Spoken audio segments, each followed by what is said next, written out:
크루즈는 로베라가 근무하는 초등학교에서 아내의 일선을 돕고 있었습니다. 그런데 오후 2시 58분경 크루즈한테 갑자기 한 통의 전화가 걸려옵니다.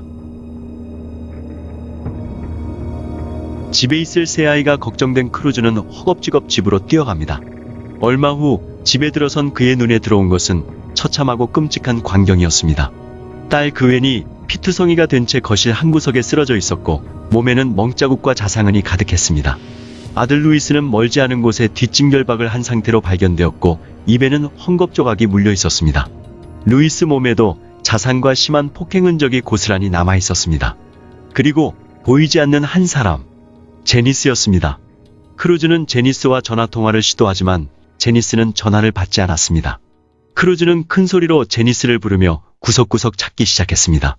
한참 후 제니스가 방문을 열고 머리를 빼꼼히 내밀며 떨리는 목소리로 부릅니다. 아빠. 입양 5개월 만에 처음으로 부르는 호칭이었습니다. 제니스는 크루즈 부부의 친딸이 아니었습니다. 크루즈 부부는 평소에 주변의 가난한 노인들과 아이들을 도와주는 것을 좋아했다고 합니다. 그런 부부의 영향을 받아서인지 그웬과 루이스 남매도 심성이 착했고 여가 시간에 봉사활동을 즐겨 했습니다. 자원봉사를 하던 중에 그웬은 제니스를 알게 되었고 나이도 취향도 비슷했던 두 사람은 금방 절친으로 됩니다. 제니스는 어릴 때 부모님이 병으로 돌아가셔서 이모 집에 얹혀 살고 있다고 했습니다. 알바비와 약간의 보조금을 생활비로 내면서 눈칫밥을 먹는 처지라고 말이죠. 하지만 이제 곧 성년이 되면 보조금은 더 이상 받을 수 없고 또 이모와도 사이가 틀어져 조만간 노숙자 신세가 될 거라고 하소연합니다. 그런 제니스가 가엾고 안쓰러웠던 그웬은 부모에게 제니스를 입양하자고 부탁합니다. 초반에 크루즈 부부는 딸의 제안을 단호하게 거절했습니다. 부부에게 이미 두 자녀가 있었고 독립할 나이가 된 제니스한테 입양은 선 넘은 도움이라고 판단했기 때문이었습니다. 하지만 딸의 고집을 꺾지 못한 부부는 결국 제니스를 가족으로 받아들입니다. 제니스는 착하고 예의 바른 아이였습니다.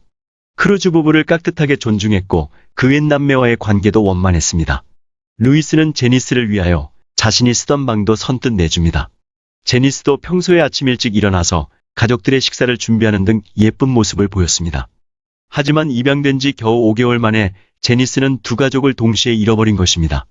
두 아이를 허무하게 떠나보낸 슬픔과 아픔을 뒤로 한 채 크루즈는 제니스에게 사건의 경위를 물었고 겁에 질린 제니스는 당시 상황을 양부에게 설명합니다.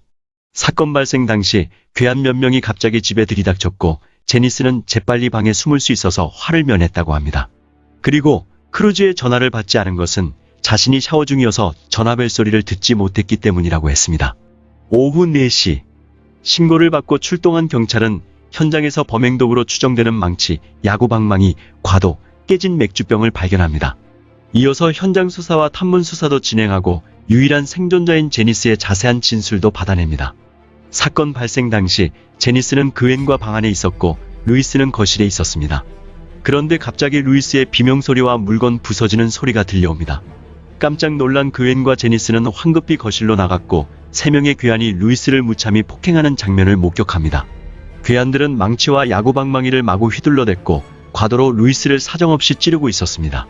극도의 공포심으로 두 사람이 도망치려고 했지만 그웬은 곧 괴한에게 잡히고 말았습니다. 그 틈을 타 방 안으로 되돌아간 제니스는 황급히 문을 잠가버렸고 숨도 쉬지 못한 채 한참 동안 침대 밑에 숨어 있었습니다. 얼마 후 좀 진정된 제니스는 로베라에게 문자를 보냅니다. 엄마, 도와줘. 하지만 답장은 없었고 제니스는 다시 자신의 SNS에 구조 요청을 합니다. 저 좀 살려주세요. 집에 강도가 들었어요. 저 죽고 싶지 않아요. 지금 방에 숨어 있는데 제발 도와주세요.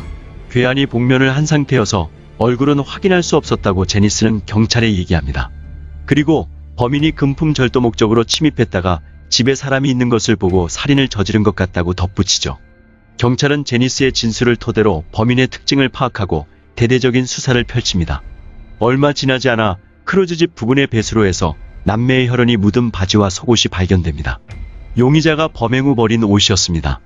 2021년 12월 15일 수사 결과 경찰은 범인의 침입 목적을 단순 절도로 보긴 어렵다고 판단했습니다. 사건 현장이 어수선해 보이긴 했지만 금품을 찾으려고 방을 뒤진 흔적은 전혀 없었고 잃어버린 물건 역시 두 남매의 휴대폰뿐이었던 것입니다. 부검 결과 두 남매의 사이는 과다출혈이었습니다. 자상 외에도 둔기로 수십 차례 가격하여 생긴 연조직 타박상과 피부 탈락, 여러 군데에 골절이 있었습니다. 두 남매는 먼저 둔기로 심한 구타를 당했고 칼에 찔려 과다출혈로 사망한 것이었습니다. 그앤의 몸에서 성폭행당한 흔적은 발견되지 않았습니다. 범행 수법으로 보아 범인이 피해자와 깊은 원한관계였을 가능성이 아주 높아 보였습니다. 크루즈의 말에 의하면 범행 도구로 추정되는 망치는 세탁실의 한 서랍에 넣어 보관했고 루이스 전용이었던 야구방망이는 사용 후에 항상 방 안의 2층 침대 위층에 놓아두었다고 합니다. 이 사실을 아는 사람은 제니스를 포함한 가족들 뿐이었습니다.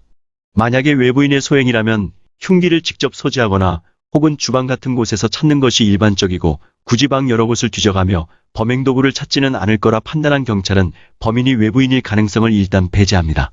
크루즈 부부 역시 완벽한 알리바이가 있어 용의선상에서 제외됩니다. 앞에서 말했지만 제니스는 위급한 상황에서 로베라에게 문자를 보냈고 답장이 없자 SNS로 구조 요청을 했다고 경찰에 진술했습니다. 하지만 로베라는 그날 곧바로 제니스에게 전화를 걸었고 제니스가 전화를 받지 않았다고 반박합니다. 그리고 사건 발생 후 크루즈가 제니스한테 전화를 걸었을 때 제니스는 샤워 중이었다고 했습니다. 가족이 참혹하게 살해당한 상황에서 어떻게 샤워할 생각을 했을까요? 가장 이해되지 않는 건 제니스가 공포의 순간 먼저 로베라에게 문자를 하고 다시 소셜 계정으로 구조 요청을 했다는 점이었습니다. 이모티콘까지 넣어가면서 말이죠. 그 정도로 침착하고 여유로웠던 그녀가 왜 당시 경찰에 구조 신고를 하지 않았던 걸까요? 극심한 공포와 두려움에 경찰을 미처 생각하지 못했던 걸까요? 조사 결과 경찰은 제니스의 진술이 대부분 거짓이었음을 확인합니다. 당연히 제니스는 가장 유력한 사건 용의자로 지목됩니다. 2021년 12월 17일 망치와 야구방망이에서 제니스의 지문이 발견됩니다. 다음 날인 18일, 제니스는 변호사와 함께 한자리에서 자신의 범행을 시인했습니다. 한 남사친과 함께 그앤 남매를 살해했다고 인정한 것입니다. 난 그앤을 질투한다. 좋은 부모가 있고 그 부모 덕에 호의호식하고 전혀 힘들이지 않아도 원하는 걸 다 얻을 수 있는 행운하기 때문이다. 그앤이 나를 가족으로 받아들인 건 단지 나에 대한 동정일 뿐이었다. 다시 말하면 자신의 우월감을 과시하기 위한 수단일 뿐인 것이다. 그앤의 눈에 나는 입양된 한 마리 유기견일 뿐이었다. 그 점이 더 가증스러웠고 나를 미치게 만들었다. 나는 그녀를 이 세상에서 없애버리고 싶었고 더는 아무것도 얻지 못하게 만들고 싶었다. 그앤과 루이스가 사라지면 내가 엄마 아빠의 사랑을 독차지할 수 있을 거라고 생각했다.